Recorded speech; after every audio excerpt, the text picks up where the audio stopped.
Este é um podcast Rebentar Central de Histórias. É som, mas pode ser colorido. Olá, eu sou a Lilian Sais e você está ouvindo o episódio 32 do Como Poema, o último dessa temporada. Tem sido muito especial para mim e para o Ricardo produzir e editar esse podcast juntos. Então, a todos vocês, nosso muito obrigada pela companhia ao longo desse ano. O episódio de hoje faz parte do formato O Primeiro e o Último. Nele, uma poeta comenta o poema mais antigo e o mais recente que ela escreveu. E a convidada de hoje, que encerra a nossa segunda temporada, é a poeta Natasha Félix.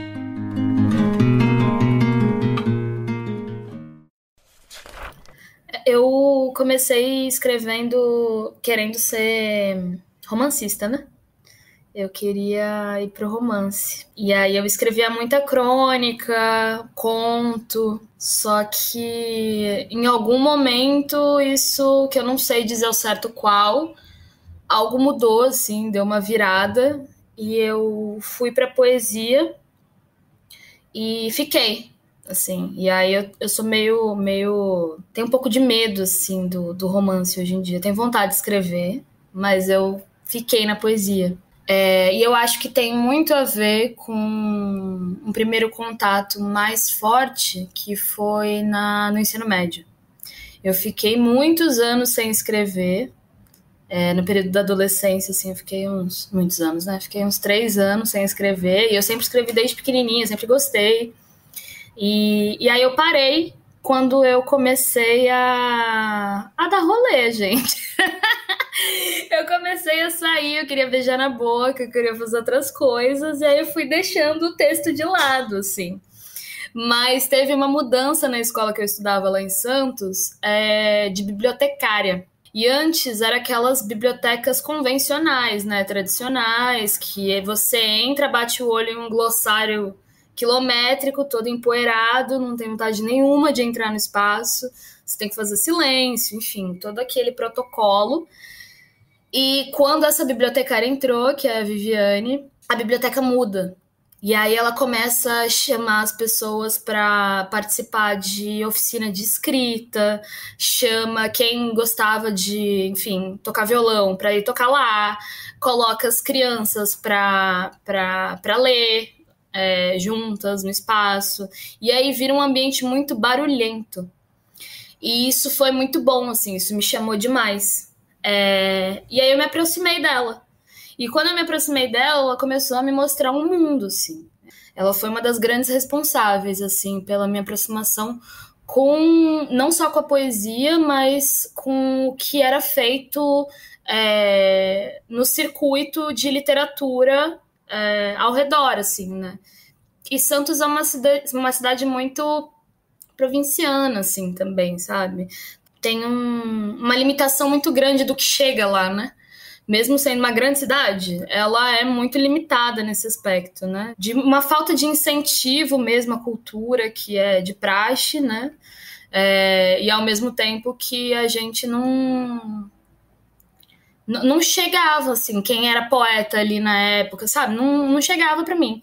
E aí ela foi me apresentando, me levava. A primeira editora que eu conheci foi a Patuá, que ela me levou num evento que tava rolando na cidade de lançamento de livro, enfim. Aí eu falei, gente, o que é isso?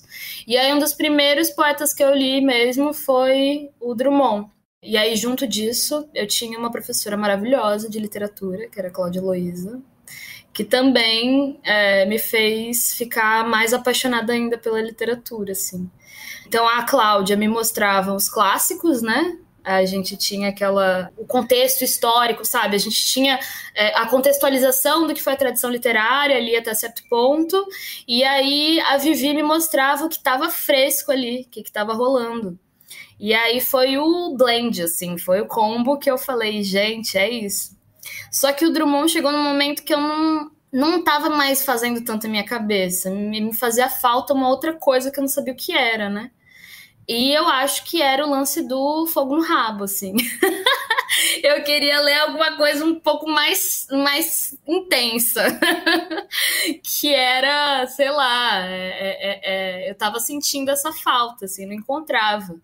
E aí eu comecei a ler Hilda Hilst, assim. Foi um evento em Santos e o nome dela surgiu. Quando eu li, foi o que mudou tudo, assim, pra mim. E aí eu comecei a investigar muito mais a poesia. Tanto que os meus primeiros poemas são completamente Hilda Hilst, assim. Uma cópia mesmo. Copiava mesmo. A performance, ela veio muito depois, assim. Inclusive depois de começar a falar os poemas. Pra mim, aquilo não era performance ainda. Eu lia os textos. Eu tô com 25 agora. Eu acho que eu comecei a entender o meu trabalho enquanto performance há uns 3 anos. E foi uma coisa, assim, de entender que o texto não se finaliza na escrita, assim, né? Ele não precisa se fechar a página, né? A publicação. A publicação é muito importante pra gente, né? Mas me interessava muito mais explorar o que eu poderia, o fôlego que eu poderia dar para aquele texto e as outras camadas que eu ia descobrindo ao longo do tempo, assim, enquanto eu falava. Aí comecei a mexer com beat, comecei a mexer com dança, comecei a mexer com outras movimentações, assim, começaram a me interessar, e o texto foi se modificando através do corpo, né? E aí eu parei de entender a escrita só como um gesto que exige cabeça e mãos, né? Que a gente sempre coloca nesses termos, e entendi o meu corpo inteiro enquanto movimento de escrita.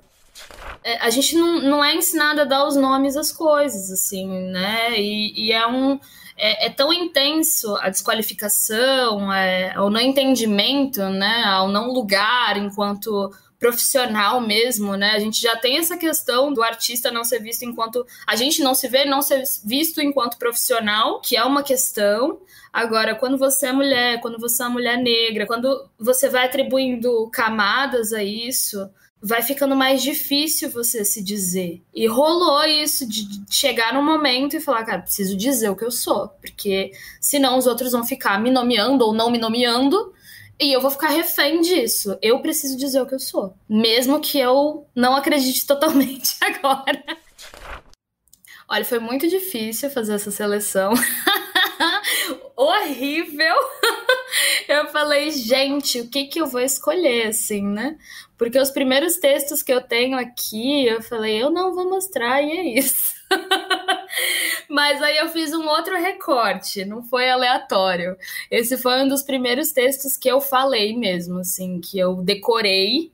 E eu comecei a apresentar o meu trabalho mais jogando o corpo na roda, assim, né? E ele tem uma função muito importante para mim, na minha trajetória, porque ele veio de um movimento que eu não consegui dizer ele quando eu queria. Eu estava num evento em São Paulo, era uma balada literária. Acho que era a primeira balada literária que eu fui, que foi em 2015. Tinha um monte de artista incrível, assim, uma galera que eu tava lambendo, assim. Eu queria, sabe, eu tava ali. E aí eu vi, tinha muita gente que já trabalhava com performance. Foi quando eu conheci o Renato Negrão, o Wallace, sabe? Muita gente. E eu ficava muito tímida, muito retraída, muito bichinho do mato, assim, eu queria ver as coisas acontecendo. E aí, depois da balada literária, acho que era o encerramento, foi na nossa casa, né? Que é uma casa de shows, enfim, tem eventos literários lá também e tal. E aí tava tendo jazz e poesia na nossa casa. Então era um grupo de jazz que já ficava lá no espaço, né? Já atuava lá. E você meio que mandava na hora, subia no palco, um de cada vez, meio que não tinha um formato específico, sabe? Era uma coisa meio no intuitivo. E aí eu assistia as pessoas se apresentando e eram só homens se apresentando e tal, não sei o que, e eu olhava e falava, caraca, isso é muito incrível e tal, mas eu não consigo. Aí eu lembro que eu entrei no banheiro, me tranquei, falei o poema inteiro pra mim mesma, falei, eu sei esse poema, não vou esquecer na hora. Cheguei pra subir no palco e não consegui. Aí eu travei, não fiz o texto. Isso já aconteceu algumas vezes comigo, principalmente no começo, assim, de eu me trancar no banheiro. É sempre isso, eu sempre me tranco no banheiro. e não consegui fazer. E aí eu fiquei na base da revanche, assim, comigo mesma. Eu falei, gente, eu vou precisar fazer isso. Aí no ano seguinte eu voltei no mesmo evento e fiz esse texto. Aí eu já fiquei, eu nem acreditava mais no texto, eu já nem tinha mais uma relação tão marcada com ele. Mudou muita coisa, no sentido de forma, no sentido de visão de mundo mesmo, de proposta e do que eu era obcecada e hoje eu não vejo de outra maneira. Mudou muita coisa, assim. Carta aberta aos homens de passagem. Você com certeza você com certeza vai lembrar de mim. Quando topar com a salamandra azul no orquidário, você com certeza você vai lembrar de mim. Do anel que foi parar no ralo, cheio de cabelo e porra. Você vai lembrar dos filhos que não fez em mim. Eu te disse, era sério, quando o elevador quebrou no 8º andar, eu te disse, aquele era o nosso momento de glória. Eu te disse, pra botar no formol, mas você não entendeu na hora, mas eu acho que agora, olhando a salamandra azul, vai sacar. Eu chego sabendo quando vou embora. Você vai lembrar, a gente com 20 anos, sem vergonha na cara, nem pra comprar um cortador de unhas, imediatista. Eu arrancava os excessos com os dentes. Tinha R$10 pra catuaba um baseado no bolso, eu arrancava os excessos com os dentes. Você vai lembrar disso. E de hoje, para 30 anos, isso vai ser uma lenda. Você vai lembrar de mim, com certeza vai encostar a testa no box no segundo banho do dia, enquanto a tua mulher tira os pentelhos da virilha e lê sobre o golpe na Turquia. E eu vou estar em qualquer lugar, longe da casa que nunca tivemos.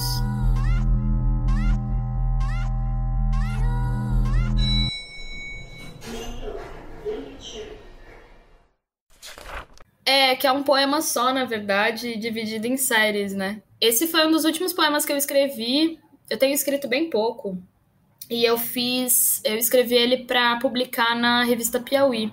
Ele saiu esse ano. Não sei, eu acho que tomou forma isso ao longo do tempo de ter o interesse em construir personagens que sumam e apareçam, assim, ao longo dos poemas, sabe? Ao longo dos movimentos mesmo. Tem um personagem do meu livro, do Zio Alicate agora, que é o Jota. Então, ele aparece às vezes e tal. Ele encontra o Lázaro às vezes. Eu quero muito criar tem uma tentativa de criar um universo mesmo, assim, sabe? E o Lázaro, ele veio nesse momento da pandemia, assim, né? Eu peguei o Lázaro bíblico e as chagas dele, enfim, e aproximei, né? Não é uma pessoa que repele. O Lázaro não repele. Você tem um desejo pelo Lázaro e pelas dores dele, assim, sabe? Eu queria muito fazer um personagem que tivesse essa aproximação com o que não é desejado, sabe? Desejar o que não é desejado. Ou desejável, né? Desejar o que não é desejável, supostamente. E aí eu escrevi esse texto, assim, e depois de um tempo, assim, nesses anos, eu comecei a escrever série de texto, né? Eu não escrevia série de poemas. E foi depois de uma oficina que eu fiz com a Angélica Freitas, que ela mostrou isso enquanto mecanismo enquanto processo, assim, de escrita. Porque aí, às vezes você vai escrevendo a série e você entende que quer cortar, ou tá chegando lá e aquele número 1, número 2, ou enfim, como você nomear a série, vai pro 5, ou vai embora, ou você, sabe, você vai transformando a coisa e vira meio que um quebra-cabeça sem fim. E isso começou a me interessar muito enquanto processo e enquanto possibilidade de requentar o texto, requentar os poemas mesmo, assim, isso eu gosto muito. E ficar fazendo essas colagens, assim, né? Me dá muito mais liberdade de transitar na linguagem quando eu penso em série. Eu tenho me sentido muito desajustada com o meu corpo. Meu corpo mudou muito, na pandemia principalmente, né? E eu fiquei muito tempo, como muitas pessoas, sentada em casa, mofando. E quando eu levantei para fazer um texto de novo, assim, para falar o texto, para, enfim, lidar com o meu corpo ali reagindo àquela proposta de linguagem, eu tive muitos problemas, assim, de autoimagem e tive muitas questões, tenho tido muitas questões em relação a isso.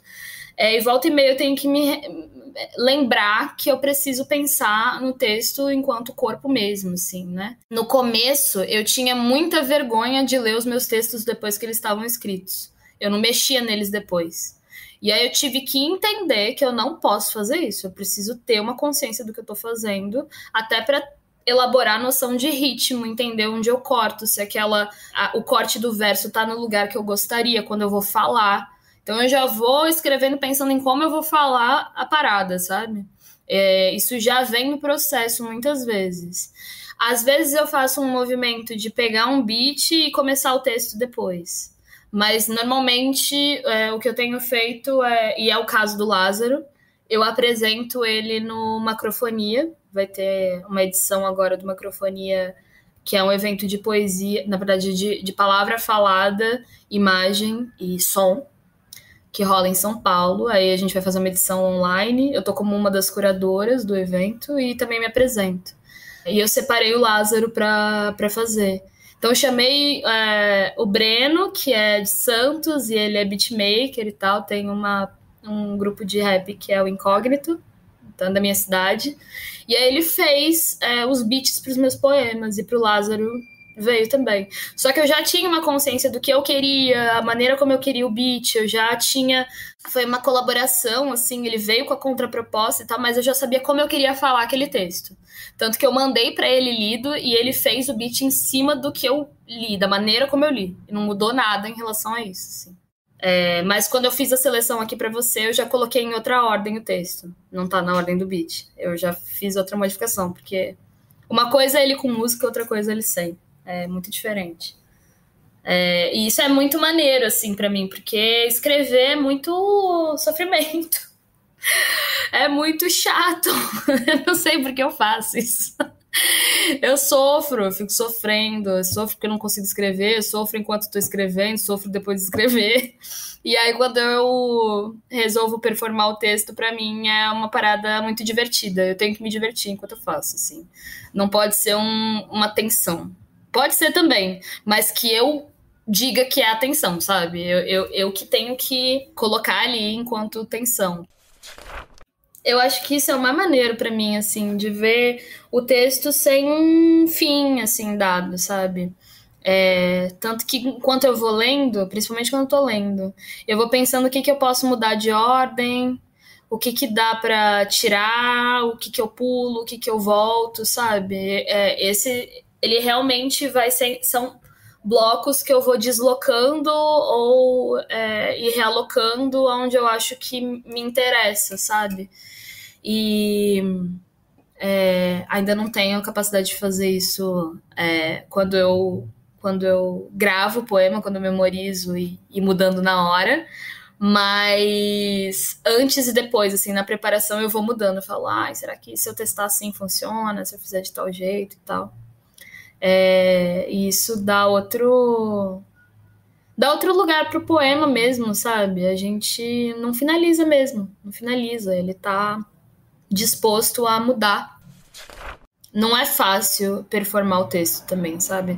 Pra mim tem uma característica que sempre vem pra mim que eu não consigo tirar, e eu não consigo tirar de mim, e eu já entendi que eu vou ter que assimilar isso de alguma maneira, que é um constrangimento brutal, assim. Principalmente entre um texto e outro. Eu termino o texto e eu fico constrangida.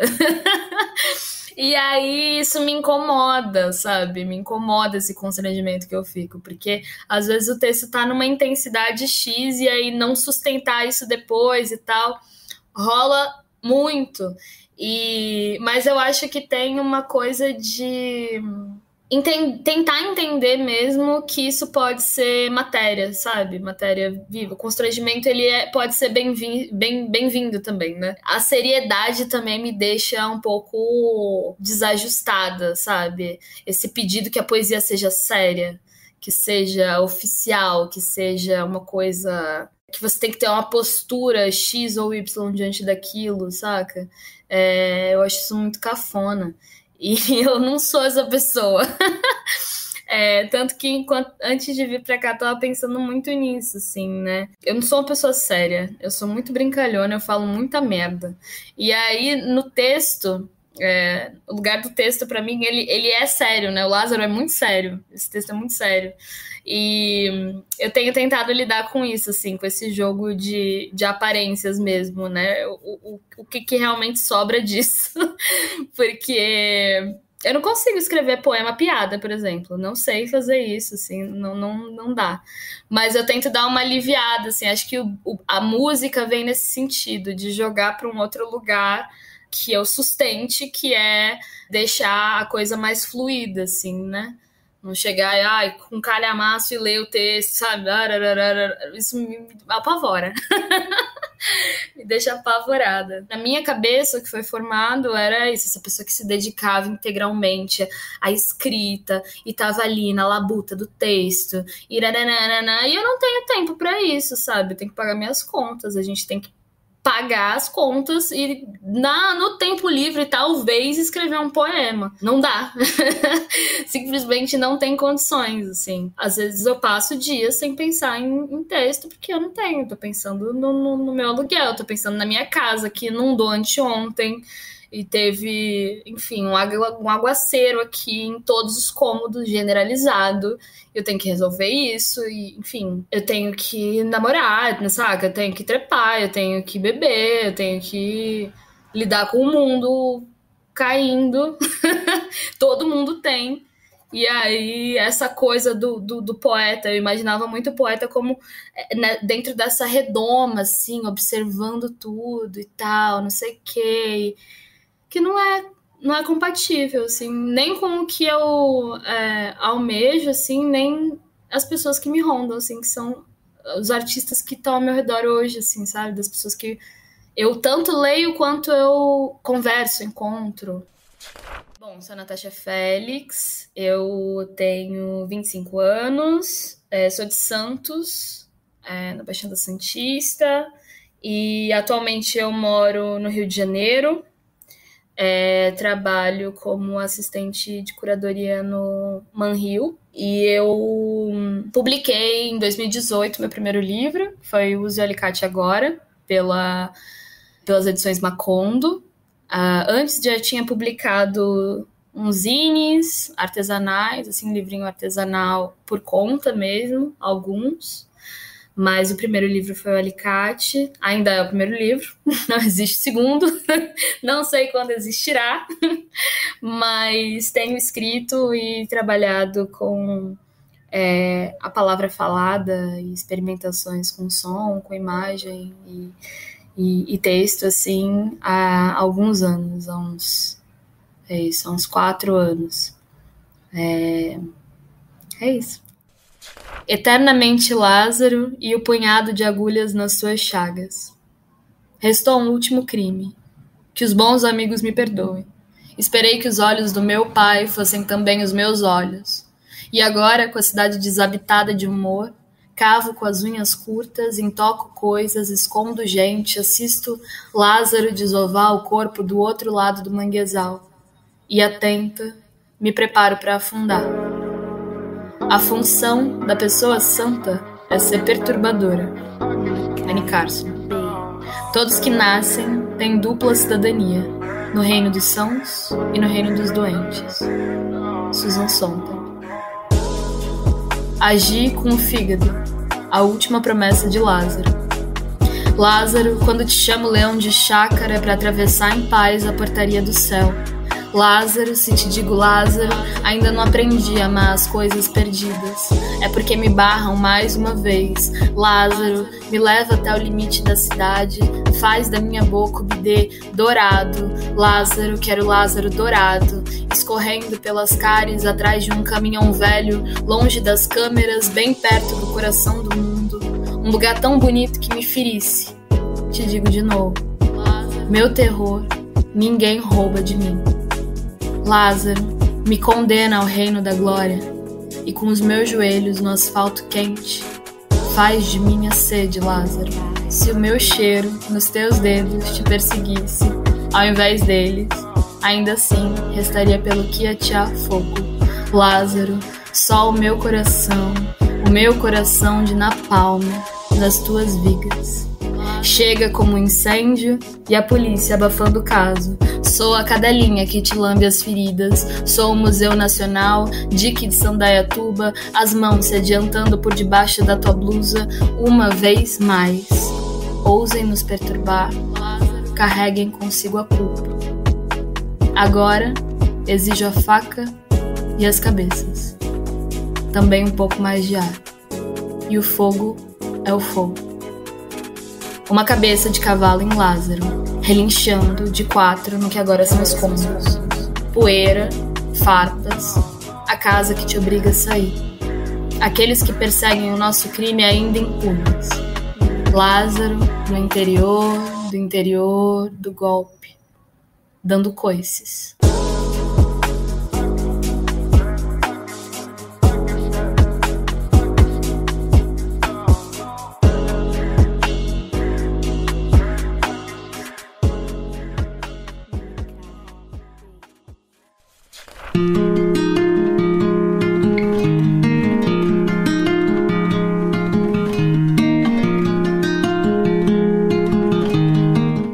Esse foi um episódio da série O Primeiro e o Último. No Instagram, você pode conferir vídeos especiais com trechos de poemas lidos nessa série. É só acessar o perfil @leiturasorg na primeira e na última segunda-feira de cada mês. Aproveita e segue a gente lá no Instagram também, no @comopoema. E se você gostou do que ouviu, não esquece de seguir o podcast nas plataformas e de recomendar esse podcast para todo mundo que você conhece que se interessa por poesia. O Como Poema é produzido por mim, Lilian Sais, e editado por Ricardo Terto. Um abraço e a gente se ouve na próxima temporada.